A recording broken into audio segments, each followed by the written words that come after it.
Ja, hallo ihr Lieben, hier ist wieder der Marco.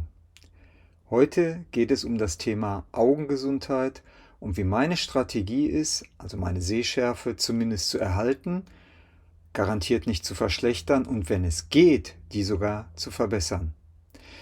Aber wie fange ich jetzt einfach mal an? Also ich trage diese Brille mit 3,5 Dioptrien jetzt hier in meinem 56. Lebensjahr. Und da bin ich weder stolz drauf, noch mag ich das. So als Brillenschlange. Also ihr kennt das selbst. Die eine Brille tragen, die wissen genau, das ist immer lästig. Ja, unter Umständen hat man dann auch eine Computerbrille und jetzt eine Gleitsichtbrille in meinem Alter. Und dann kommen immer wieder Tropfen drauf und dann muss man die Brille putzen. Ja, und dann kann man die verlegen oder sie geht mal kaputt.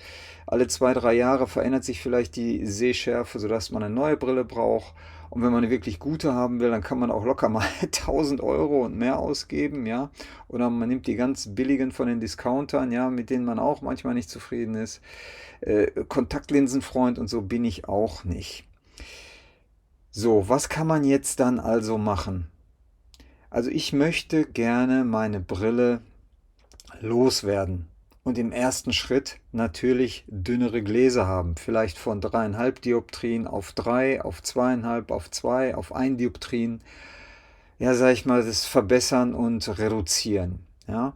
Und ihr merkt, jetzt gerade habe ich meine Brille natürlich abgenommen, weil ich habe mir auch angewöhnt, meine Sehzeit ohne Brille, ja, ohne mein Nasenfahrrad, ohne die Krücke auf den Augen zu erhöhen. Also, dass ich möglichst viele Stunden am Tag, wenn ich nicht unbedingt kleinen Text lesen muss oder mich auf irgendwelche Kleinigkeiten konzentrieren muss, die Brille abzulegen. Ja, das mache ich jetzt schon eine ganze Weile, bestimmt seit 2 Jahren oder so. Und ich merke einfach, wie es auch immer angenehmer für mich wird, auch ohne Brille, sag ich mal, einen Teil meines Alltages zu bewältigen. Was weiß ich, wenn ich zum Beispiel spazieren gehe oder wenn ich so durchs Haus laufe oder beim Frühstück oder so, da brauche ich nicht unbedingt eine Brille, weil ich da nichts lesen muss, ja, wenn ich mir ein Brot schmiere oder sonst was. Aber ich habe mich natürlich mit dem Thema Augengesundheit sehr, sehr intensiv auseinandergesetzt. Und da gibt es Leute, die sagen, ja, die Augen brauchen hier Lutein und Vitamin A und Vitamin C und dann wird alles besser, ja. Stimmt zwar, dass das Auge diese Nährstoffe und Vitamine braucht, aber das alleine macht es halt eben nicht. Und dann gibt es Leute, die sagen, Augentraining ist das Maß der Dinge und so weiter, ja, weil die Muskeln, 5, 6 Muskeln, die die Augen bewegen und auch der Ziliarmuskeln zum Scharfstellen, ja, der verkümmert natürlich, gerade wenn wir viel Bildschirmarbeitsplätze haben und auch viel unser Handy in der Hand haben, ja. Das Auge wird ja gestresst, wenn ich jetzt auf kurze Entfernung scharf stelle und entspannt sich, wenn ich in die Ferne schaue und mir den grünen Wald anschaue oder in den Himmel schaue oder wo auch immer. Ja? Also ich versuche also diese Momente immer wieder zigfach am Tag also auch zu erreichen, wo sich meine Augen entspannen. Und ich merke halt, dass sich meine Sehkraft nicht verschlechtert, sondern sogar leicht verbessert hat. Ja? Und wie ich jetzt in den letzten 3 Jahren zum Beispiel keine neue Brille brauchte. Also ich merke, dass ich zumindest langsam und leicht auf dem richtigen Weg bin. Aber genauso wie sich meine Sehkraft im Laufe der letzten 50 Jahre kontinuierlich verschlechtert hat, ist es natürlich so, dass ich jetzt nicht innerhalb von ein paar Wochen Wunder erwarten kann. Denn Tatsache ist natürlich, die Augen sind auch ein ganz kompliziertes Organ, ja, die natürlich, die Sehnerven, die wachsen aus dem Gehirn raus und alles ist mit allem verbunden. Das heißt, ich komme auch mehr und mehr zu der Überzeugung, dass man gesunde Augen auch nur in einem gesunden Körper haben kann, weil eben alles mit allem verbunden ist. Das heißt, wenn man jetzt total gestresst ist oder einen völlig übersäuerten Körper hat und viel rotes Fleisch isst und zu viel Zucker und Kohlenhydrate zu sich nimmt und dann noch Nikotin und Alkohol und so weiter, dann wird es fast unmöglich sein, bis ins hohe Alter eine gute Sehschärfe zu haben. Ja? Und das merke ich auch an den ganzen Leuten, die ich beobachte, die sich in meinem Umfeld bewegen und so weiter. Es sind so gerade bei den Leuten, die 50, 60 Jahre alt sind, da sind viele, die schon sich eine Augen-OP unterziehen müssen. Also ich meine jetzt nicht das klassische Lasern, wo so ein bisschen Hornhaut abgetragen wird, ja, und man dann also eine Sehstärkenkorrektur hat. Nein, nein, also ich meine jetzt hier grüner, grauer Star-Operation, Netzhautablösung und bei manchen fängt dann schon die Makuladegeneration an, ja, dass man irgendwelche Flecken sieht und gar nicht mehr alles richtig wahrnehmen kann, ja. Also es ist ja wirklich grausam, wozu unser krankmachender Lebenswandel führt. Und umgekehrt, also ich denke ja nicht in Krankheit, sondern ich denke ja in Gesundheit, weiß ich eben auch, dass ich für mich ein möglichst optimales und gesundes Leben leben muss, wenn ich auch gesunde Augen haben will. Und diese blöde Brille, auf die möchte ich, wenn es geht, irgendwann verzichten. Aber wie das geht, sagt dir ja weder der Optiker noch ein Augenarzt, ja? Also ich habe ja mit den Leuten auch gesprochen. Ich habe gesagt, kann das sein, dass eine gute Ernährung, ausreichend Sport, ja, und so weiter und dann halt eine basische Ernährung, kann das sein, dass sich das positiv auf die Sehkraft auswirkt? Und alle Augenärzte, mit denen ich gesprochen habe und alle Optiker, und ich habe da schon ein paar durch, die haben alle gesagt, alles Blödsinn, alles Hokuspokus, funktioniert alles nicht. Umgekehrt gibt es aber im Netz, wenn man sich schlau macht, wirklich sehr, sehr viele Leute, die tatsächlich es geschafft haben, ihre Sehkraft zu verbessern und die vielleicht noch nicht so dicke Brillengläser hatten wie ich, sondern vielleicht nur ein Dioptrien, die sich das eine Dioptrien tatsächlich alleine durch Augentraining wegtrainieren konnten. Das ist doch geil. Jetzt habe ich es natürlich ein bisschen schwerer, weil ich natürlich fast 50 Jahre überhaupt nicht auf meine Augengesundheit geachtet habe, wie das nun mal so ist, wenn man gar nicht weiß, dass es auch anders gehen würde. Und meine Strategie ist halt eben die, dass ich tatsächlich versuche, meinen Körper basischer einzustellen, dass ich wirklich bei meinem Sportprogramm mit dabei bleibe, ja, dass ich wirklich schaue, dass ich keine Mangelernährung erleide und wirklich mit Nahrungsergänzung ein bisschen nachhelfe, dass da eben halt auch die wichtigen Vitamine, die nicht nur für die Augen wichtig sind, auch für alle anderen Organe, dass ich die wirklich bekomme. Ja? Und ich halte euch da natürlich gerne auf Stand und mich würde es auch interessieren, wie ihr das seht, ob ihr da schon mal positive Erfahrungen gemacht habt. Habt ihr es denn schon mal geschafft, eure Sehkraft zu verbessern? Also ich glaube fest daran, dass es funktioniert und ich merke jetzt auch, wie es mir gerade in diesem Moment auch eben gut tut, die Brille abzulegen. Natürlich die Kamera, in die ich da jetzt schaue, ja, die sehe ich nicht hundertprozentig scharf. Ist aber auch gar nicht notwendig, ja. Hauptsache, ihr seht mich scharf, ja. Dass ich euch jetzt nicht scharf sehe, ist ja völlig egal, ja.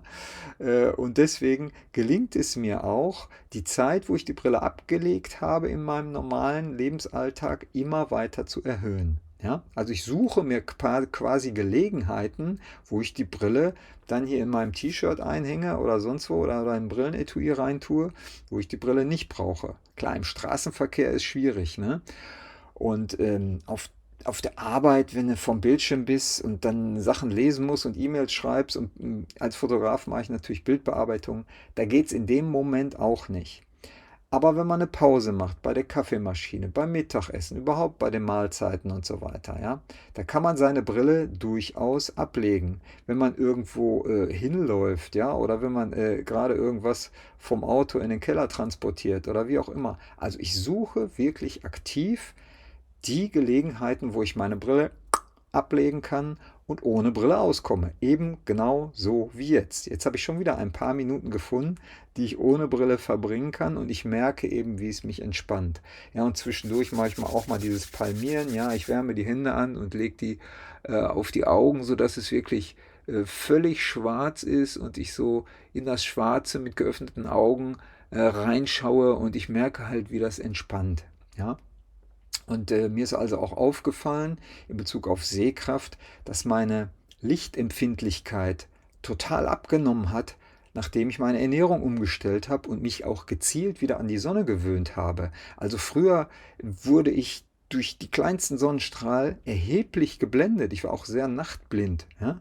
Aber dadurch, dass ich mich halt überwiegend pflanzlich mittlerweile ernähre und ein bisschen auch auf Augentraining achte und die Sonne nicht meide und mir auch garantiert keine Sonnenbrille aufsetze, ja, um mich vor der Sonne zu schützen, sondern die Sonne ist ja mein Freund. Das heißt, ich kann jetzt hier ohne Probleme in den Scheinwerfer über der Kamera reinschauen, ja. Und wenn ich draußen bin, dann muss ich nicht immer so gucken, weil ich irgendwie total geblendet werde oder so machen oder wie auch immer, ne? Also das kann sich alles positiv verändern und das ist wirklich die gute Nachricht. Und daran merke ich halt auch, dass sich etwas Positives ergibt und dass ich daran arbeiten kann, dass meine Sehkraft immer besser wird. Und es ist ja auch ein befreiendes Gefühl, die Brille ablegen zu können. Ja, also ich kenne kaum Brillenträger, die gerne die Brille aufhaben. Und die Brille ist einfach lästig. Die Brille ist eine Krücke für die Augen. Das Problem bei der Brille ist, dass die Sehschärfe eben fixiert ist. Und gerade auch bei, ich sag mal, Gleitsichtgläsern ist ja wirklich der Scharfsichtbereich ist ja total eingeschränkt. Das heißt, man bewegt seine Augen auch immer weniger und dadurch wird es natürlich immer schlimmer, weil man seine Augen immer weniger bewegt, ja. Und wenn man zum Beispiel seine Sehkraft mehrmals an einem Tag überprüfen würde, beispielsweise morgens, mittags und abends, dann würde man auch feststellen, dass die Sehkraft sich verändert. Die Brille kann sich aber nicht mit verändern. Und da sieht man schon, dass hier irgendwas nicht passt. Also die Brille ist ja ein rein mechanischer Gegenstand. Das ist auch keine Autofokusbrille oder sonst was, die sich auf irgendwas einstellen kann. Und daran merkt man ja auch, dass der Mensch eigentlich von Natur aus das Bestreben haben sollte, die Brille wieder abzulegen. Und früher, ich glaube vor, keine Ahnung, 150 Jahren oder so, da waren die Optiker auch noch so, dass die dir zur Heilung deiner Sehkraft helfen wollten. Ja? Das heißt, wenn jetzt einer eine leichte Sehschwäche hatte, dann hat er zunächst eine Brille bekommen, hat natürlich dann erstmal besser sehen können und dann hat man alle paar Wochen hat man ihm eine geringere Sehstärke eingesetzt in die Brille, so lange, bis er auf die Brille verzichten konnte. Wäre ja heute undenkbar. Ja, da könnte man ja gar kein Geld mehr verdienen, hier mit Kontaktlinsen und Brillen und weiß ich nicht, ja. Also heutzutage geht es nur noch um Kommerz, um Verkauf. Es geht überhaupt nicht um Heilung. Da werden schnell ein paar Messungen gemacht und da wird gesagt, ja, Herr Wittmuch, Sie brauchen jetzt hier die Entspiegelung und die Tönung und Sie brauchen Gleitsicht und dann am besten in der und der Güte, ja, und dann bim bam bom und dann klingelt die Kasse und alles ist gut und am besten kommen Sie jetzt alle 2 Jahre zu mir und dann sind Sie bestens betreut, ich schwöre. Ja, ich möchte das nicht mehr und ich möchte aktiv dafür arbeiten. Und genauso wie es mir gelungen ist, in einem gesünderen Körper mittlerweile zu wohnen, will ich halt noch ein bisschen gezielter an meine Augen dran gehen, um eben Augenoperationen zu vermeiden. Also da hätte ich echt Bammel vor, wenn ich aus irgendeinem Grund dann merke, ich bräuchte eine Augen-OP. Aber ich habe halt eben die positiven Aussichten und ich sehe all diejenigen, denen es gelungen ist, da wirklich dran zu arbeiten. Habt ihr vielleicht auch schon Erfahrung, was eure Augengesundheit angeht? Konntet ihr schon was bewirken? Wenn ja, mit welchen Methoden? Ja, würde mich sehr interessieren. Und von daher werde ich euch da von Zeit zu Zeit auf Stand halten, wenn sich etwas an meiner Sehstärke verändert hat. Auch dann, wenn ich auf einmal hier +5 Dioptrien einsetzen lassen muss, das werde ich euch auch mitteilen. Also es geht hier nicht nur um positive Dinge, sondern auch um Dinge, die vielleicht nicht funktioniert haben. Aber ich habe ein gutes Gefühl dabei, bei dem, was ich tue. Natürlich bin ich ungeduldig, ja. Ich würde auch gerne in 2 Wochen dann halt irgendwie meine Dioptrienzahl von 3,5 auf 3 schon reduzieren können. Ich weiß aber, dass das wahrscheinlich unrealistisch ist. Trotzdem, ich werde nicht aufgeben, weiter an meiner Augengesundheit arbeiten. Vielleicht macht ihr das ja auch oder vielleicht gebt ihr mir einen Tipp, wie das noch viel schneller geht. Bis dahin, euer Marco, bleibt gesund. Ciao, ciao. So, jetzt muss ich erstmal die Brille hier wieder aufsetzen, damit ich den Stoppknopf hier finde auf dem Computer. Oh, 13 Minuten.